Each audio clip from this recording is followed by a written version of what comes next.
ma isweydiisay xagee ku dambeeyeen burcadbadeedkii Soomaaliya kadib markii ay kaga qaylisiyeen wadamada adduunka iyo maraakiibtooda.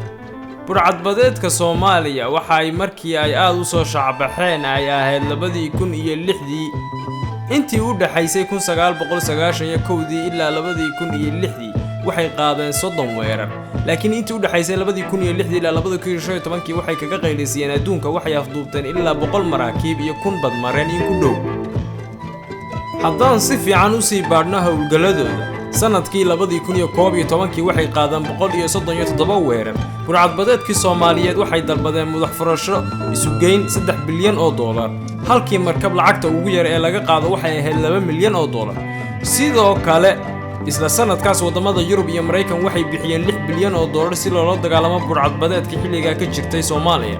wixii ka dambeeyay sanadkii 2017 xeebaha Soomaaliya waxa ku soo batay maraakiibta ciidamada badda Mareykanka iyo Shiinaha, taas oo kala baacisay burcadbadeedkii iyo xitaa doomo Iiraan laga leeyahay oo xadi jiray kalluunka Soomaaliya.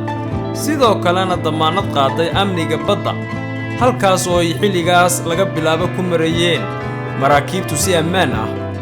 in la hareereeyo burcadbadeedka waxa uu si rasmi ah u biloomay isla sanadkaas oo ahaa 2017 ilaa si tallaabo ah loo waayay, inkastoo sanadkii 2019 la sheegay in 10 weerar dhaceen. raggii hore ugu jiray burcadbadeedii waxay bilaabeen ganacsiyo kale oo aan khatar lahayn, laakiin wali rajo ayay qabaan inay soo laabtaan marka ay jaaniska helaan. laakiin dhawaan waxay soo saareen fikir cusub oo ah annagu ma nihin burcadbadeed ee baddayada ayaan ka ilaalinaa doomaha shisheeye ee ka guranaya kalluunka sharci darrada ah. ragga fikirkan aaminsan waxay ku eedeeyaan Mareykanku inuu burush xaar leh marinayo uu ku sheegayo burcadbadeed. waxa ay ku bilaabeen sida soo socota: waxaan abuuranay markaan u adkaysan weynay doomaha shisheeye ee kalluunkeena guranaya, doomaha shacabkayagana xabadda ku soo ridaya.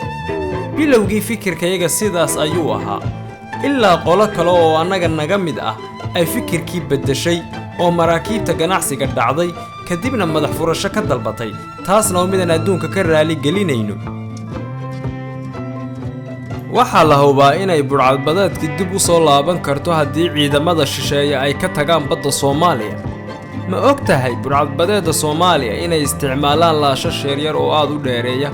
mase og tahay inay isticmaalaan hubab culus oo ay ka mid yihiin qoryaha culus sida qoriga dabajeexa ah, qoriga AK-47 ah iyo baasukaha RPG ee laga rido garabka, iyo xitaa bambagamceed. xitaa waxa looga shakisan yahay inay haystaan hubka diyaaradaha jooga hoose ku duulaya lagu soo rido, iyo nidaamka jihooyinka sheega, iyo xitaa raadaar sheegaya walxaha badda ku soo wajahan. hubkaas oo looga shakisan yahay inay suuqa madow ka soo iibsadeen.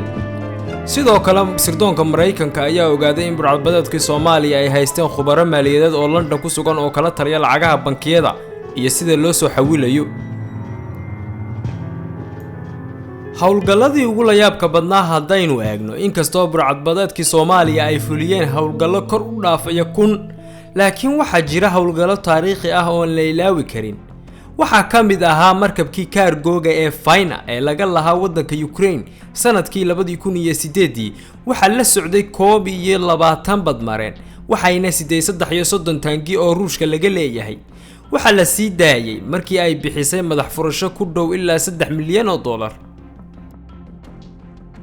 waxaa sidoo kale ka mid ahaa afduubkii markabkii Sirius Star ee shidaalka sidee oo laga lahaa waddanka Sacuudiga.